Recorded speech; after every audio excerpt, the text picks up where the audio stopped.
banyak ulama yang bilang gini, kalau kamu mau cari bahagia, mohon maaf, Allah tidak mendesain dunia ini untuk bahagia.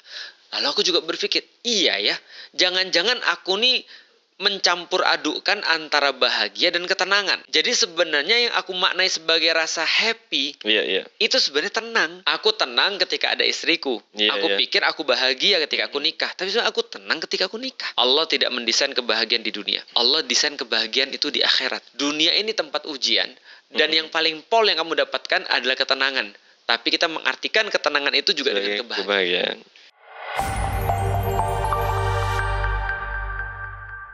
Assalamualaikum. Bro, lihat tuh, saking lama kita nggak ketemu, tumbuh sudah tanaman tuh. Terus sudah ada rumah yang melayang nih. Masya Allah. Iya. Ini kan sebenarnya kalau dirunut-runut ini tuh hampir bisa dikatakan ya episode akhir lah ya tadi. Ya, betul. Kita udah bicara tentang rumah, barang, mindset, terus ruang, behavior, banyak lagi. Bahkan kita kemarin udah ngebahas isi lemarinya Ustadz Felix. Udah. Yang 50% aja. Ya. Sepatu ya udah. Sepatu udah. Iya. Lalu kita di penghujung itu sebenarnya manusia itu kan ketika kemarin sudah kita bahas kan. Ya, ada 3 level ya. Iya. Dan sebetulnya aku pengen ngawali diskusinya dari quote Mark Manson kemarin. Apa tuh? Ya, tentang krisis kita. Oke. Krisis kita bukan terletak pada krisis apapun. Tapi apa? Materi. Bukan ya. Krisis kita terletak pada eksistensi. Jadi di tengah kehidupan kita hari ini kan krisis kita itu bukan karena kekurangan. Ya. Bukan karena ketiadaan peluang. Betul. Ya, peluang tuh terbentang. Tapi kita itu bingung mau ngapain. Betul. Aku jadi teringat pada hadis Rasul. Jangan-jangan Magnus tadi itu belajar nih kayaknya. Gimana tuh? M. Magnus kan ya? Mark Manson. Oh, Mark Manson. Kira Magnus dulu bilang. Mark Manson tadi. Oh enggak, Mark Manson. Mark Manson. Berarti M. Manson. Iya. Cocoknya M-nya Muhammad. Muhammad Manson. Jadi Nabi Muhammad tuh pernah bilang begini. Tidak aku khawatirkan sepeninggalku adalah kalian itu tidak memiliki dunia. Atau kekurangan dalam perkara dunia. Tapi justru yang aku khawatir adalah ketika pintu dunia itu dibukakan kepada kalian, kemudian kalian berebut untuk mendapatkan dunia sebagaimana orang-orang zaman dulu berebut, dan kalian akan dihancurkan sebagaimana orang-orang zaman dulu itu dihancurkan ketika mereka sudah berebut dunia atau sudah bermewah-mewahan. Berarti ini bukan masalah fisik, tapi masalahnya adalah non fisik atau eksistensi. Dan sebenarnya dari dulu buku Tenang di Rumah kalau aku baca, itu kan senantiasa berbicara tentang perkara non fisik kan ya. Karena di awal-awal kita udah bicara banget bahwasanya salah satu problem terbesar adalah highlight selalu pada fisik. Bukan non fisik. Barang itu pada fisik, ruang itu pada fisik. Sementara barang tuh ada koneksinya, ada value-nya, dan ruang juga ada ruhnya yang sudah kita bahas. Yang lu teliti misalnya bagaimana temperatur dan segala macam itu kan menghadirkan sesuatu yang non fisik kan. Kenyamanan. Berarti perkara-perkara yang bersifat level pertama itu adalah perkara nyaman. Perkara kedua kita bahas tenang. Berarti perkara ketiga yang antum mau bahas apa? Bahagia. Iya. Eksistensi itu berarti bahagia. Iya. Salah satu pencarian. Karena isu-isu ini kan sebenarnya isu yang ada di tengah-tengah kita ya. Betul. Orang-orang hari ini kenapa sih yang paling relate hari ini dari segi profesi salah satunya psikolog. Iya kan? Kenapa sih konten-konten yang paling banyak di hari ini muncul? Mental health. Ya. Aku mau nanya sebelum kita bahas. Gimana? Lu bahagia gak? Lu bahagia gak? Bahagia dalam definisi alhamdulillah, syukur ya, bisa hidup punya istri, punya anak, rumah. Tapi bahagia gak sih? Aku gak berani bilang bahagia. Takut apa enggak ya? Takut kalau lu bilang bahagia ternyata enggak gitu ya. Istri lu bakal protes nih. Makanya. Jadi gimana tuh? Antum bahagia enggak? Kalau definisi bahagia itu kita dasarkan pada Allah memberikan banyak nikmat dalam hidup saya. Kesyukuran. Bukan bahagia dong, Apa tuh? Syukur ya. Iya. Ustadz bahagia apa enggak? Aku udah ada jawabannya dong. Kan aku yang nanya antum. Saya dalam proses mencari kebahagiaan. Asik kan? Iya. Kenapa pencarian? Itu kayak film tuh, In the Pursuit of Happiness. Oh iya. Kan ya. Kenapa dalam perjalanan mencari kebahagiaan? Karena apa yang aku rasa bahagia, aku pikir aku belum. Jadi gini, apa yang aku rasa sekarang sebagai bahagia aku tidak membatasi itu sebagai definisi bahagia. Oke. Karena aku tahu kalau aku ditanya nyaman, aku jelas merasa nyaman dong ketika aku tinggal di rumahku yang sekarang. Ketika aku dikatakan tenang, aku dalam proses ketenangan walaupun tidak ideal, aku tahu. Tapi ketika aku berbicara tentang bahagia, berarti kan bahagia ini harus ada level yang beda dong dengan ketenangan. Oke. Nah, aku masih agak susah nih untuk kayak apa ya? Ini kayaknya tenang atau ini adalah bahagia? Maka aku mau nanya antum tuh. Tanya saya tadi, aku juga bingung gitu. Kan secara teoritis nih, kalau nyaman diakibatkan oleh aspek fisik. Aspek-aspek fisik, seperti misalnya temperatur, Yes. aliran udara, Yes. apalagi cahaya. Cahaya. Nah, itu kan menghasilkan kelembaban itu menghasilkan kenyamanan. Berarti kalau lu bahas tentang tenang di rumah, itu lu berbicara tentang aspek apa tuh? Aspek yang lebih non fisik. Non fisik, emosional. Emosional. Berarti behavior. cara kita untuk mengartikan ruang itu, punya value atau memaknai ruang itu, di dalamnya mungkin ada kesyukuran dan segala macam, maka menjadi sebuah ketenangan. Kalau kebahagiaan yang lu bahas aspek apa tuh? Tenang di rumah, tadi bukunya tenang di rumah. Betul. Bukan bahagia di rumah. Nah, itu kan tapi kan lu kan bilang ada yang lebih. Ada, iya. Nah, itu aspek apa tuh? Itu aspek yang lebih spiritual sebetulnya. Spiritual. Iya. Lebih lagi kalau menurutku, kan aku muslim, berarti menurutku ini adalah bahagia itu adalah aspek keimanan. Oh. Dan kenapa aku bilang bahwasanya pursuit of happiness itu adalah sesuatu perjalanan yang aku pikir aku belum dapat. Yes. Karena ada sesuatu pernyataan yang itu membuatku agak sedikit, aku jadi kayak depresi. Kenapa tuh? Bukan depresi juga sih, mind blowing sekaligus depresi lah.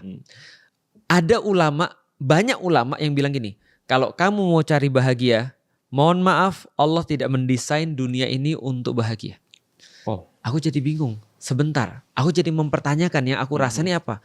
Lalu aku juga berpikir, iya ya, jangan-jangan aku nih mencampur adukkan antara bahagia dan ketenangan.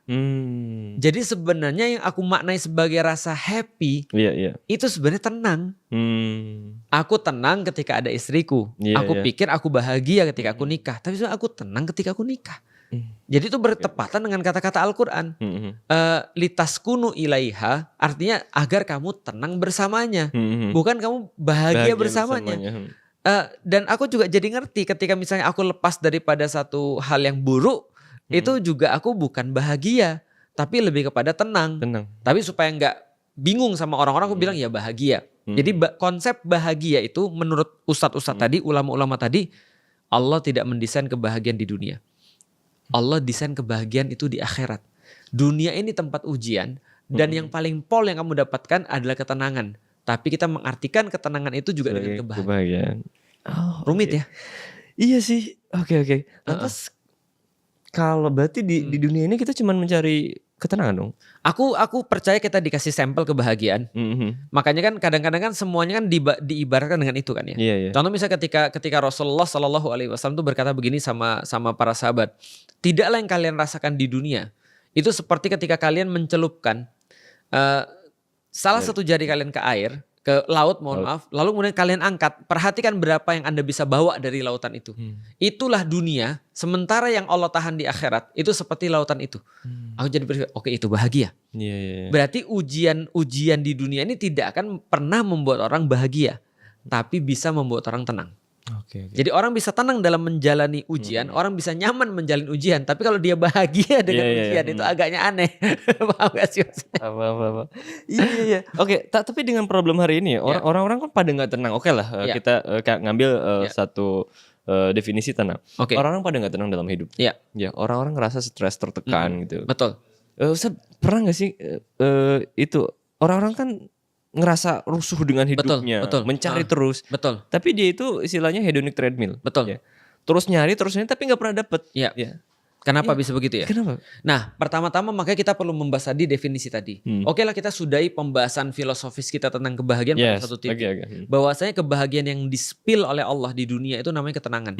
Maka kita bisa menggunakannya interchangeable antara ketenangan dengan kebahagiaan. Nah, kalau gitu aku coba lihat ya. Sekarang aku mau nanya sama antum. Antum kan tadi nanya sama aku bahwasanya orang-orang itu tidak mendapatkan kebahagiaan walaupun mereka sudah nyari banyak. Sekarang aku coba mau nanya sama antum. Antum pernah nggak melihat ada orang yang kaya bahagia?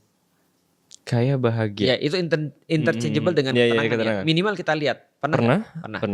Apakah antum melihat dengan cara yang sama orang miskin punya perasaan seperti itu? Pernah juga. Pernah juga. Pernah juga. Berarti kebahagiaan yang di dunia ini bisa kita temukan pada orang kaya, juga bisa kita temukan pada orang miskin. Iya ya, benar ya. Berarti orang kaya tidak menghalangi dia untuk bahagia, orang miskin tidak menghalangi dia untuk bahagia. Yang kita bahas kemarin, orang punya barang itu bisa tidak bahagia. Orang tidak punya barang juga bisa sengsara. Iya benar sih. Iya kan ya? Iya. Berarti menurutku gini, kalau kita bahas kemarin ketenangan, ketika kita bahas ruang, kita bahas barang, ketenangan tuh ada pada value barang, ada pada ruh. Ketika kita kemudian berbicara tentang ruang juga, maka menurutku bagaimana mengaitkan value itu dengan keyakinan kita, bagaimana mengaitkan ruh itu pada keyakinan kita, itulah letak kebahagiaan. Bisa nggak sih? Bisa nggak coba? Bisa. Bisa ya? Iya. Contoh, ada orang ketika dia punya rumah. Iya. Dia punya rumah, dia sudah punya value terhadap rumah dia. Tapi dia tidak bisa mengaitkan itu dengan spiritualismenya dia. Tidak bisa mengaitkan dengan keyakinannya dia. Atau dia tidak punya hubungan yang baik dengan Tuhannya. Maka suatu saat pasti value itu akan hancur. Yes, betul. Value itu akan berubah. Dan itu udah banyak kita alami gitu kan ya. Bagaimana orang punya value? Iya, aku menghadirkan rumahku untuk ketenanganku. Maka coba lihat nih, barang-barang semua adalah yang aku perlukan. Minimum efektif dos. Tapi pada satu titik dia merasa hidup dia untuk apa? Iya. Ketika dia mulai merasa hidup dia untuk apa, bro? Dia mulai merasa kenapa aku nikah? Ketika dia merasa sudah dia nikah untuk apa? Dia pikir, kenapa gue harus punya rumah in the first place? Iya ya.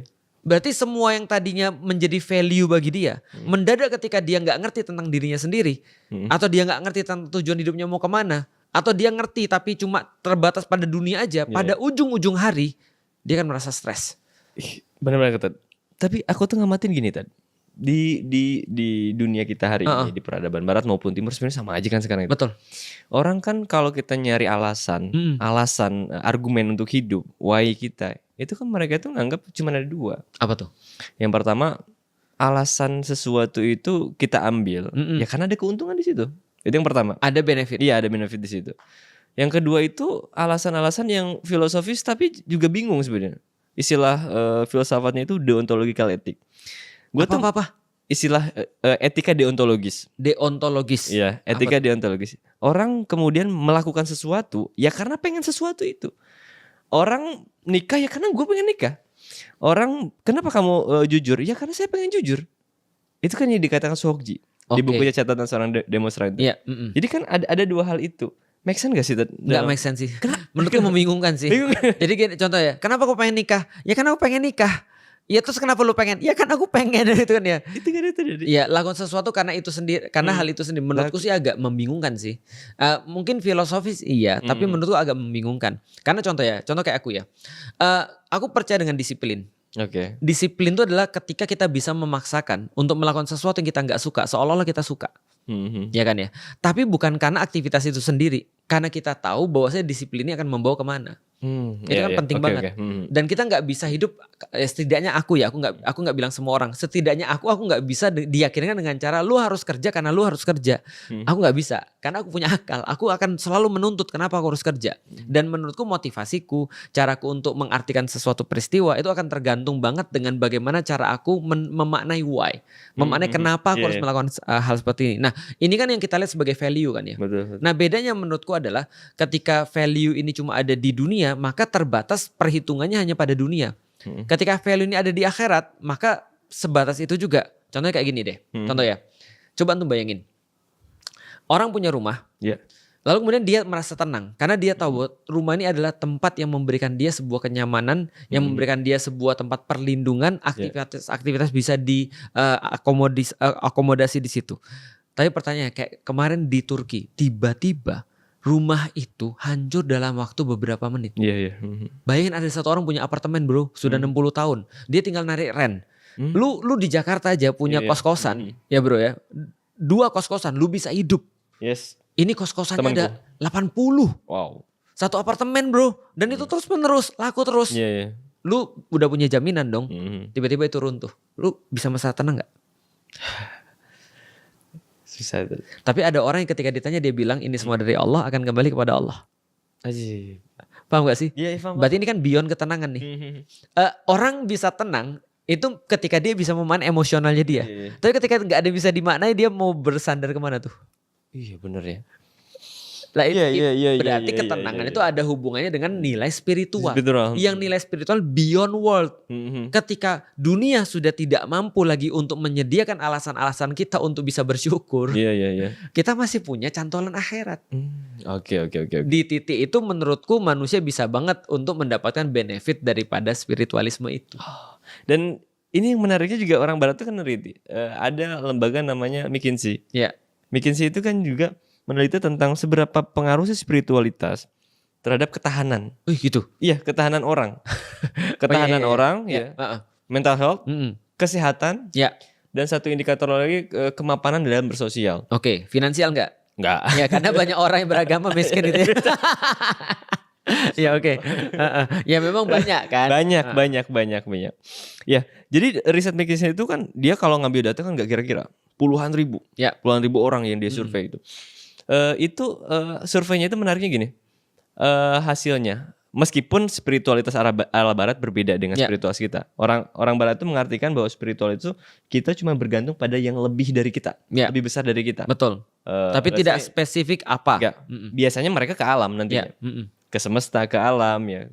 Pada akhirnya ya ke ritual-ritual yang bukan seperti kita.